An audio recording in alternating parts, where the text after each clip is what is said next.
Even though most seasoned executives recognize they might have blind spots, it's really hard to get light and visibility into those blind spots.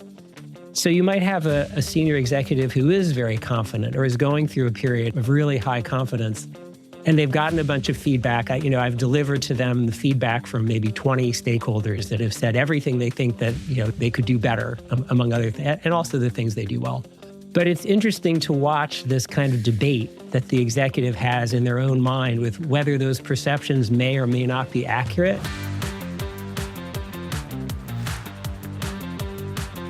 Hey everyone, welcome back to another episode of WorkTech Weekly. I'm Steve Smith, Managing Director of Growth at RepCap. My guest today spent years in ministry before he ever coached an executive, listening to people work through their hardest problems long before that became his job title. That background still shapes how he listens to clients now. Eric Nitzberg is founder of Sierra Leadership, an executive coaching firm that works with senior leaders across a variety of industries. Even the most successful executives carry more self-doubt than they let on. Imposter syndrome doesn't disappear as you climb the ladder. It just gets better hidden, and that makes it harder for leaders to talk about it, let alone work on it. In this conversation, Eric and I get into why that self-doubt is so common at the top, and why real self-awareness is so hard to build even for leaders who know it matters. From there, we talk about AI, where Eric has written candidly about companies getting leaner and more cautious with people investment, even as they pour money into AI. If you've ever wondered if AI coaches are good at what they do and where they fall apart, Eric makes the case for why there's still plenty of room for human coaches in the C-suite. Let's get into it. Eric, welcome to the podcast. Great to have you here. Yeah, great to be on the show. Well, obviously it's just like you spend your day, helping, executives think more clearly. What's the leadership question that you personally keep coming back to these days? One topic that's top of mind is around self-doubt and imposter syndrome. I don't know, maybe that says something about me. I don't know if that's more about me or if it's more about my clients, but probably a little bit of both. But it does seem to be in this environment with all the volatility and the intensity and everything. I think these executive jobs are harder than they've ever been. And I think that does bring up these kinds of emotions for a lot of leaders. Well, it's interesting that you bring up the term imposter syndrome, because it's just like, it seems like that term kind of exploded like right around COVID. And it seemed to come up among some of my, younger coworkers and clients. I'm kind of surprised that that's something that is popping up, in maybe senior executive conversations. What do you attribute that to? Is that everything going on with AI, or is there something else at play, you think? Yeah, I actually would say that it is a common belief that the more senior and seasoned that you are, the more confident you become. And that is just not true. I don't think it's ever been true, actually. That is, these very senior leaders, CEOs, big company senior executives, they're not advertising their imposter syndrome or self-doubt. And for obvious reasons, right? You don't want to start an all-hands meeting with 100,000 people by talking about how you're not sure if you're up to the job. But privately, they do experience it. Maybe not all the time, but there are seasons of self-doubt. And I can even remember one of my early clients who, this was like 15 plus years ago, who said to me, and he had just moved into a role leading a big organization, that what he wanted out of the coaching it wasn't that he wanted to be more competent at the job. It was that he wanted to feel confident that he was able to do the job. It was all about the self-doubt. And so I think it's ubiquitous. And to your point, I think it's gotten more so because of the global environment, with all of the things that are going on, including AI. Yeah, it's. I guess we live in a time filled with uncertainty, which has got many sources. It seems to me that like I was at a conference recently and I was going around and obviously everyone was talking about AI, and it sort of struck me, it's just like, no one here really knows what they're doing. They're just sort of like figuring it out and pretending like they know that they know everything. And that actually was very reassuring. It's just like, okay, I'm not the only one here who's lost in the woods. Well, I think that is part of the prescription for imposter syndrome, is to realize that you're not the only one. There was a study that I was reading, I think it was published in 2024, that over 70% of American CEOs experience imposter syndrome. And the number is actually a little bit lower for executives at large, but it is pretty ubiquitous. And it does make you feel better, at least, to know that you're not alone. That actually makes me feel a lot better. This has been a very reassuring conversation already. I hope this is therapeutic for you. I feel so seen. Well, cool, Eric. Let's start and talk a little bit about your origin story. You've got a very interesting background that includes everything from studying Chinese language and literature, theology, communication coaching. You've had a lot of different stops. It's said that like a career trajectory is never a straight line. It's more kind of like this, but you know, your career trajectory is one of the more interesting ones I've seen recently. Would you believe it if I told you that when I was 18, I planned all of that out, starting with Chinese language, followed by theology, followed by executive coaching? No. If it were anyone else, it would, no, but with you, absolutely. Thanks for that. No, I have definitely had an unusually twisty, turny kind of career path. And I guess I've been very fortunate in that I really have tried to do what called to me and what I was passionate about, what I was most interested in. And that seems to have worked out well for me. But I do feel like even though it sounds so diverse, there have been some through lines for me in all of that. One of them is actually around language. I've always been very keenly interested in language. And so, as you mentioned, I studied Chinese. I was a Chinese language and literature major in college. I studied French and German in high school and a little bit in college. And then I had a whole career in the ministry. And of course, ministering is so much of it is about words and communication and listening. So whether it's public speaking or teaching or counseling, I mean, these are all involve like a really intimate, important uses of language to help people. And I feel like the same is true of executive coaching. I didn't actually realize this when I got into coaching, but the way that coaches can like slice words and meanings so carefully, and it's actually really fascinating. You really do make use of words like in such, I don't know, profound ways as a coach, or ways that impact others. So I do think that's been one of the through lines for me.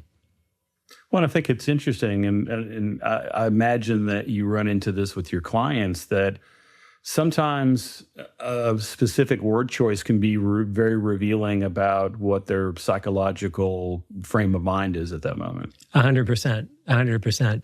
And I think on the other side, if I'm trying to convey something, there are these little shades of gray that matter. That for example, if I've listened to sometimes I'll have particularly with more senior executives, sometimes I'll listen to them for 30 minutes before I say anything, because they're unpacking some sort of incredibly complex, thorny strategic problem or personal feelings or whatever.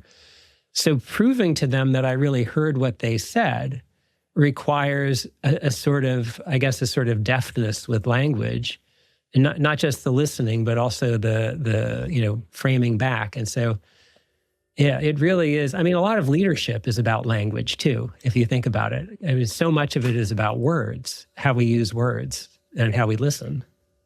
Well, and ideally, that's the hallmark of great leadership is you listen before you speak.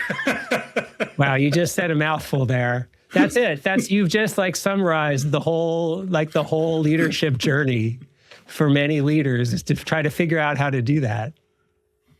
Well, you've in addition to your interesting background, before you became a coach, I mean, you've had like serious executive and leadership roles before moving into kind of the coaching side of things.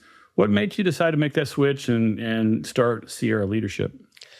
Yeah, that was definitely a journey. That was not there wasn't like an epiphany that happened. It was over a period of a few years. I started to realize that I was at the end of my journey, I guess, doing church ministry work. I was getting burned out, and I got to a point where I didn't really see a path forward to stay in that work. And I had a couple different executive coaches who had worked with me in my later years in the ministry when I was serving in some executive roles there. And I really loved being on the receiving end of coaching. And so I started studying coaching while I was still a church executive. And I just loved it. I used it in the way that I was managing the people under me, and started using it in my ministry work. And so when I left the ministry, I didn't know what I was going to do, but I kind of just fell into some coaching work sort of organically. One of our members at the church was leading the communication program at the Stanford Graduate School of Business. So around the time that I left, he asked me if I would like to do some coaching at Stanford, which was like a great, start to a coaching career at Stanford Business School. Pretty good. Yeah. And there were some others that just kind of fell into my lap early on. And it took me a while. Like I was trying some other things at the same time, but eventually it became clear to me that that's really what I wanted to do. Well, it seems like coaching is having, I guess for lack of a better term, a bit of a moment now. And I think that, coaching has always been something that has been sort of the privilege of senior leadership and executive class. Organizations will invest in coaches because the ROI is there. But it seems like the reach of coaching has been expanding partially in conjunction with technology. I think that, I know that in sort of like, workplace technology circles, you saw more solutions about around a decade ago start to try to field coaching at more of a mass level. That's certainly kind of taking off now with AI.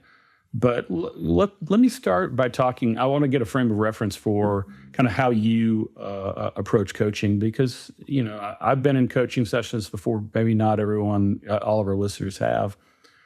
How do you like to approach that? What do you like to see happen in those sessions, and kind of walk through what would like an actual like coaching engagement typically entail for you and your clients? Yeah, a typical coaching engagement usually starts at about a 6-month commitment.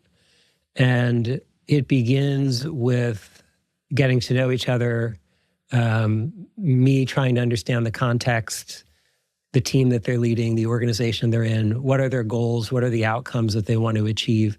There's sometimes a fair amount of work that goes into goal setting in the beginning, depending on how clear they are on what their goals are. And for some engagements, I'll also start with an assessment where I interview a bunch of stakeholders around the leader to try to get perspective on how they see the leader's strengths and development areas. And so then that goes into a report, an anonymized report that the leader gets, and that can also help inform the goals. So that's some of the work that's up front, just building trust and getting a sense of where we're going. And then the coaching sessions themselves, and it's usually, typically a couple of hours a month, something like that. It can vary. But the coaching sessions themselves typically fall into one of 3 buckets. Either I am asking questions and trying to listen and reflect back what I'm hearing, hold open a big space for the client to do their best thinking. So that's one way it can look. And actually, you'd be surprised like how valuable just that can be, because a lot of these folks don't have time or space to really slow down and unpack like their thorniest problems. The second bucket or the second way coaching sessions can look is more advisory on my part. So I will make suggestions, bring perspectives from other leaders. Here's what I see happening, across industries. Or I can bring like techniques or leadership models. And then the third way that it looks is if I'm coaching someone on their communication, I'll often do role playing with them. So I can be their audience and they can practice their all hands presentation or their media engagement or some tricky conversation with their board chair or whatever it is. They can kind of hash it out with me first and I can give them feedback and they could try it again and hopefully improve on it. So I would say just to wrap up on this thought, I would say coaching, I think, feels a little bit like a therapist. I've had many clients that say, oh yeah, you're like my therapist. So it has that, even though it tends to be more focused on work issues, it has some of that flavor. A good coaching relationship feels probably something like a friendship. And also it could feel like talking to your manager, assuming that your manager is someone who cares and also pushes you. Right. And so that's like a quick overview of what coaching is like. Well, and you work with some very successful, in some cases, well-known senior executives. What is it that successful people get wrong about themselves as leaders typically?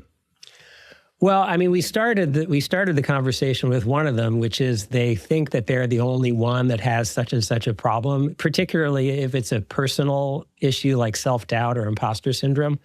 I think that's pretty ubiquitous. I would say another thing that is pretty common is, we all have blind spots. And I think that even though most seasoned executives recognize they might have blind spots, it's really hard to get light and visibility into those blind spots. So you might have a senior executive who is very confident or is going through a period of really high confidence, and they've gotten a bunch of feedback. I've delivered to them the feedback from maybe 20 stakeholders that have said everything they think that they could do better, among other things, and also the things they do well. But it's interesting to watch this kind of debate that the executive has in their own mind with whether those perceptions may or may not be accurate. And in some ways, the most typical scenario is they'll take in some of it and they'll disagree with some of it. But oftentimes, we're working on the same issues for years or decades. If you're a really bad listener in your 30s, you're probably not an exceptional listener in your 40s. Maybe you got better. Sometimes people make big changes, but it's more often the sort of slow, steady changes. And so I guess what I'm trying to say is it's that sort of self-awareness about how they need to improve and how important it is that I think can frequently get missed.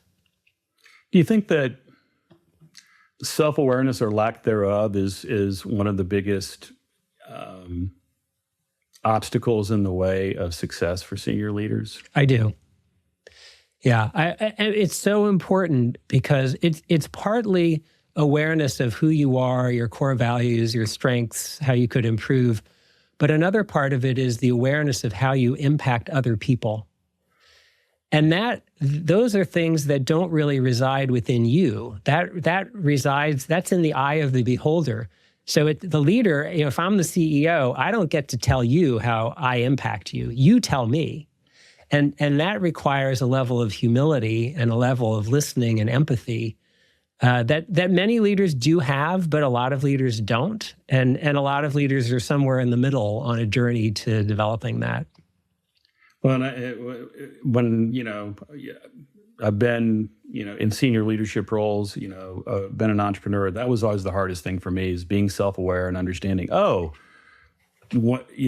said that, but what was heard was something that I never intended. And it made me, when it finally got through, I realized, wow, I've done a lot of things that I never intended to do that had an impact on people that I need to completely reevaluate the way I'm approaching things. And that was really hard to do. It is. It is really hard to do. It's hard work. I mean, growing is hard work and sometimes painful work for people. Gosh, I've delivered some of these big 360-degree reports, and I've had people tell me, a month later that like that's been the big thing, or months later, like that's really bothering them. They're really struggling with it, but it really does help them grow. And so I think it takes a lot of courage to go through that kind of a process. Yeah, absolutely. I completely agree. And one of the things that you write about is this concept of viewpoint agility, which it seems like we're living in a time where maybe there needs to be more viewpoint agility across the spectrum. But it's interesting when you the way you phrase it, like talking about holding a confident view about things, but staying genuinely open to changing it, which may sound simple, but is also incredibly hard. How do you actually build that into someone? Well, they have to want to build that. And I think that's the fundamental challenge. At the heart of it is, do you want to challenge your own perspectives? Do you want others to challenge your perspectives? Or in your secret heart of hearts, maybe you say the right things, maybe even with me, they're saying the right things, but in your secret heart of hearts, are you really interested in the possibility that you're wrong about something and that somebody else might have a good perspective on it that would be different than yours? So, I mean, I think one way for leaders to develop that is to try to, and I know this is maybe typical leadership advice, but I don't think it's followed as often as it maybe should be, is to try to surround yourself with people that do bring different perspectives than your own and different styles than your own. I mean, this is one of the learnings of the value of diversity in the workplace. It's not just about it's not just about having people that look different from each other. It's about people who fundamentally see the world differently and think differently. And then in the C-suite or in the board, they bring those different perspectives and those different thoughts forward. And it is through the sometimes messy dialogue or debate or even argument that happens because of those different perspectives that if people can listen and not just talk, that they can together come up with an idea that's better than what any of them would have come up with individually, or a strategy that's more holistically viable than anything that any of them could have come up with. So I think if you surround yourself with different perspectives that are pushing on you, that over time will work on you. That will help. In terms of things that leaders can do within themselves, I do think it comes down to a commitment and a practice around listening.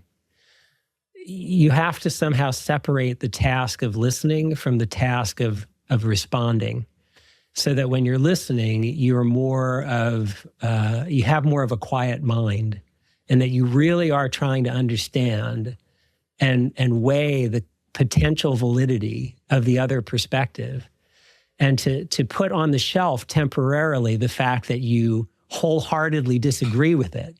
It really requires a lot of mental discipline. Like really smart people have a really hard time with this. But I do think that's the path, and that's what I advise leaders to try to do.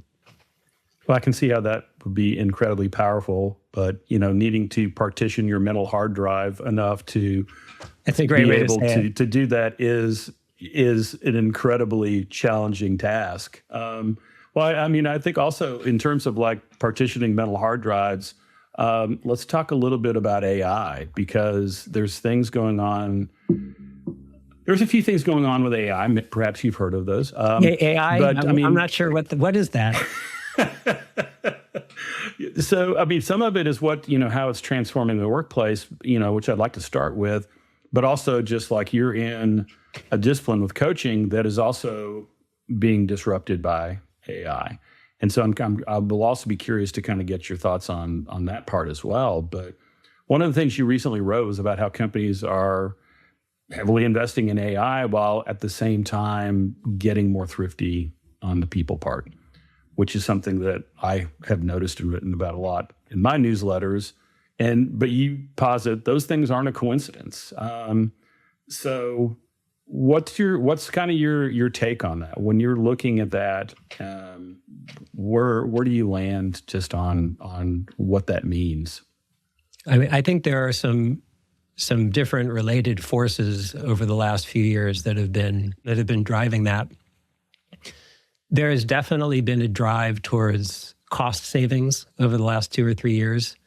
And I don't mean with respect to AI investments. That's kind of off by itself.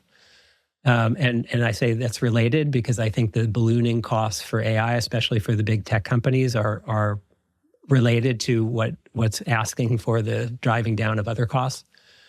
But there has been this cultural change, and I think it comes out of Wall Street. I think it's just pervaded across boards and leadership teams over the last 2 or 3 years. Even with companies that have really high margins, that you need to be more disciplined around spend. And it doesn't matter if you're doing really well on the revenue side. Like, we all should be really, really accountable to not just be lighting cash on fire. And so that's one phenomenon. And then, of course, there is AI, and AI is one way I've heard it described is that AI is fundamentally, it's often anthropomorphized. It's often, people talk about it like it's a person, but it really is advanced automation.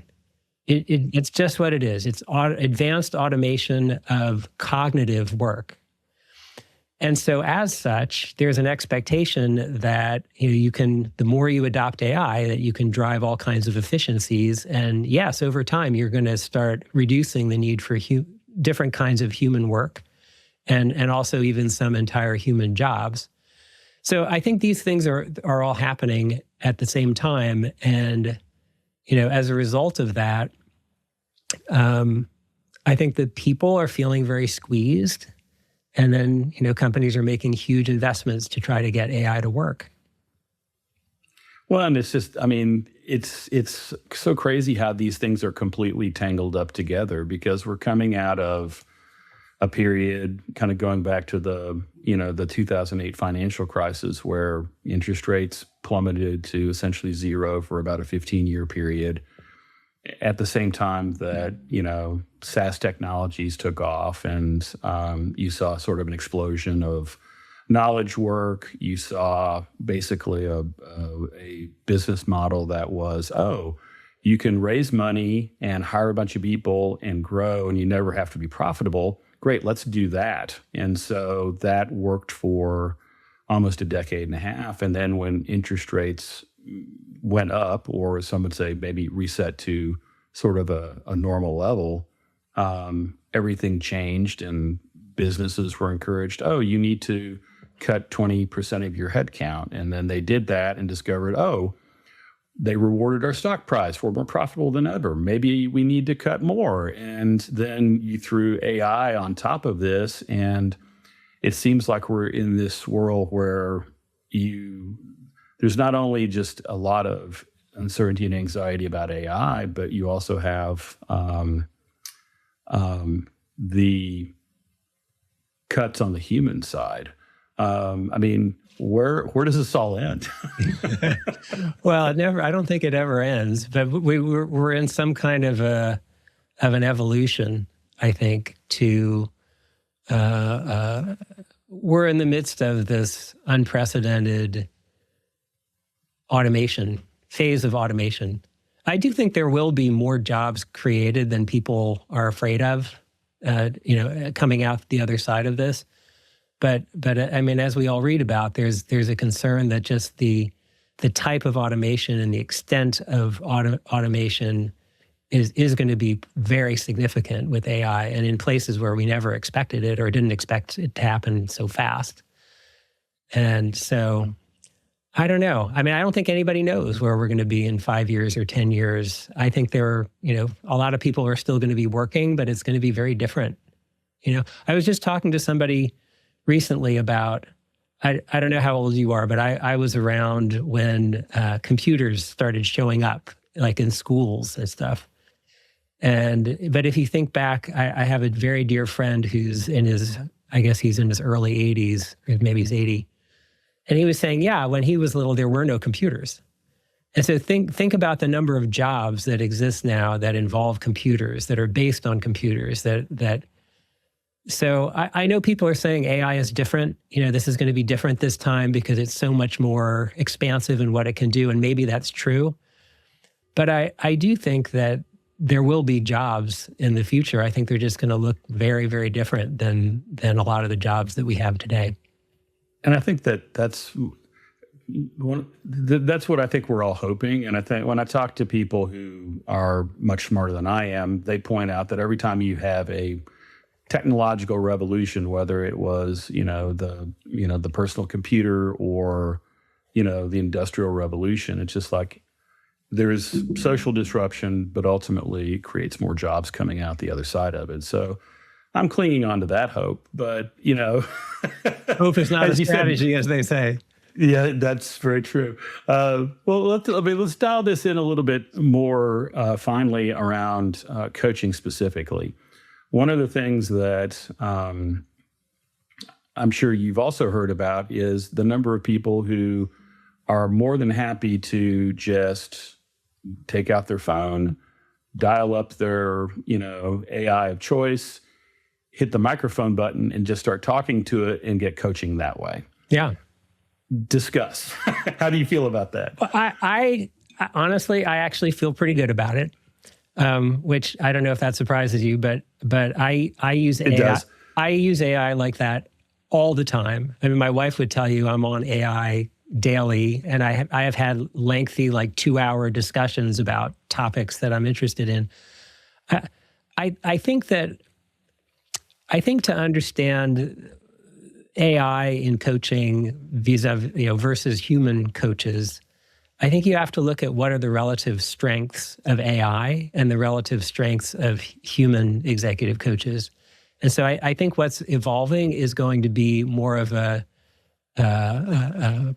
differentiation between use cases where AI makes sense in coaching and use cases where humans make sense in coaching. So there are now AI coaches in the market, on the marketplace that are more than just a chatbot, but that have been tuned to act like a coach, ask coaching questions, train people in basic managerial skills. Like, they can do all kinds of things. One of them I was hearing about recently has now access to a lot of Harvard Business Review content, so it's schooled on the latest management theory. So these are going to develop very, very quickly.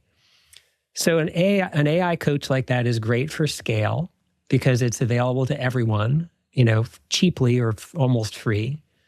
It's great for constant availability. It's great for skill building.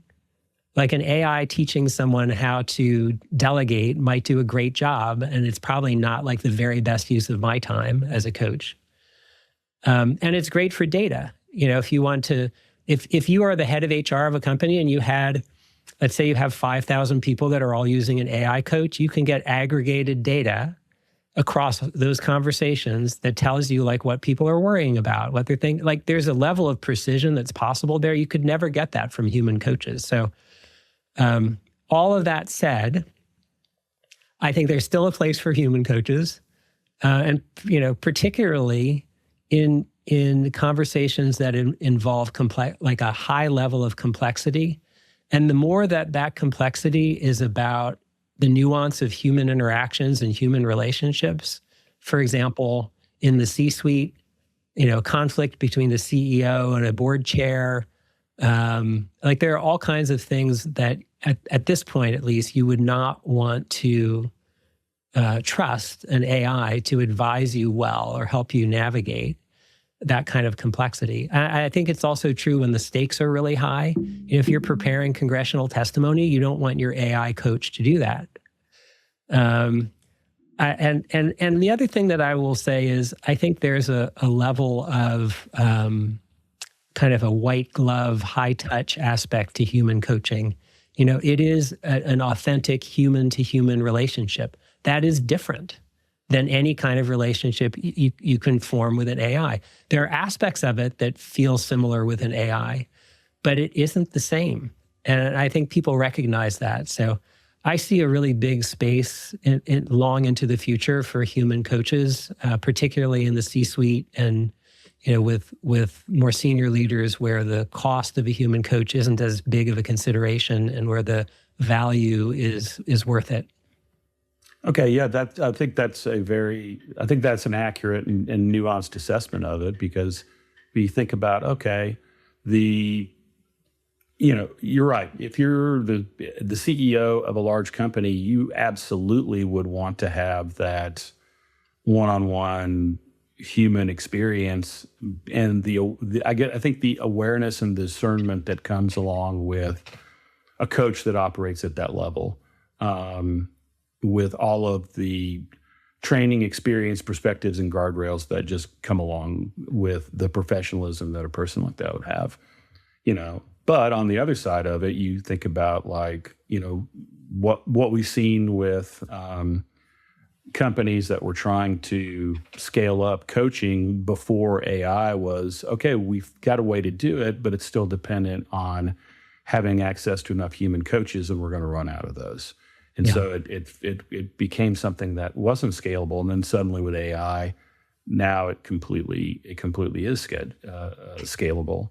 So I guess, and from that regard, I mean, there's some opportunity to maybe put coaching in the hands of people who wouldn't be able to access it either from a cost or an availability perspective before. Do you think that AI itself could become a meaningful coaching tool? I mean, at all levels. I mean, do you think that? Well, I guess let me ask you this: what do you think good AI coaching either does look like or should look like? Oh, wow. Well, just first to touch on the prior question that you were about to ask, I actually do think that there will be partnerships between human coaches and AI coaches in the C-suite. And so for folks, say 10 years from now, who are interested in a human coach, their organization is ready to pay for one, et cetera, there may be really compelling reasons for them to also have an AI coach. And then it becomes kind of triaging what's the best use of the human because of the lived experience and the wisdom, if you will, and all of those unique human capabilities. And then what's the best use of the AI coach, which is probably around data and ubiquity, constant availability, awareness. I mean, you could have an AI coach, to get to your question that you asked. I mean, I think a great AI coach, and it's a little scary because of the privacy and Big Brother sort of issues, but I think a great AI coach would have full visibility into your calendar, all of your email, all of your Slack, all of your world from a business perspective, as well as being plugged into all of the data, internal data about your company that's relevant to you. And then you could have conversations with that coach, not just about, hey, my confidence is low this week. Can you help me with that? But also like, hey, I've been working on listening and asking better questions based on all the data that you've seen over the last week. How am I doing? What have you noticed in the video calls that you've been observing? What have you noticed in all of my email communication? And so you could have a dashboard, you could have real-time prompts, you could have, like deep conversations with your AI coach about those things. But my hope would be that your human coach has access to that, or at least some portion of that would be relevant to them, so that when you're talking about more existential issues, ethical issues, nuanced human relationship issues, that the human coach would also have that context. That doesn't exist. That does not exist yet. By the way, I just looked into this, and the AI coaches, most of them do not have much of a good interface where they can interact with the human coach. So we're probably a year or two out before that. Some of them are starting to have that, but we're probably a ways out before that starts to get developed. And I think that can be very interesting, because when you think about the access that an AI coach could have to data like from assessments. Oh, Steve, here's all the people on your team. And, you need to remember that Bob's preferred communication style is this, and this is what puts him in his stress behavior. And, it being able to do that for, an entire team of 10 or 12 people and get to some really granular, nuanced approaches to that, just in a way that, even the best human coach can't keep all of those things in their head at any time. I could absolutely see a benefit for that. But one thing I was also kind of wondering is, just in terms of looking at AI coaching as a net positive, is do you find that people, or do you think that people are more willing to be candid with an AI coach because they know at the end of the day it's just a bot and it's not a person who is sitting there and may or may not be judging them? Yeah, I do think that's true. I mean, that's the challenge there has to do with privacy concerns or security concerns. So I think even that question, there's some complexity in the answer, because